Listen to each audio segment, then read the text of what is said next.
My name is Mohammed, I'm a Hashem, and I work for Downer as a technical fleet specialist. So AMC is built on fixing trains, bringing the sets in for routine maintenance, 45 days, whatever it might be, 60 days. If there's anything that's been brought up on the inspection, a fault, it gets written up, booked up, analysed and fixed.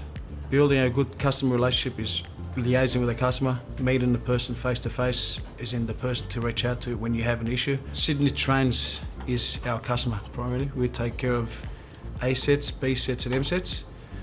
So liaising with the customer, so if we have an issue on the network, for instance, we try to keep the set on the network. If it's got a door issue, for instance, we try to manage the set by trying to keep it out there.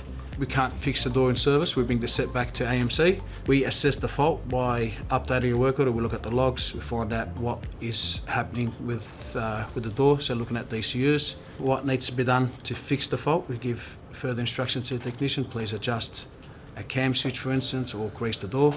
So HVAC not working on the network, or not working in general, is customer inconvenience.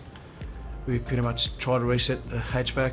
If not, we try to isolate the car so that way passengers aren't inconvenienced by a hot car. So we pretty much put them in another car, an adjacent car with the HVAC working and keeping the customer happy so that we don't get any complaints. Good communications with the customer is the only option. There's no other option out there.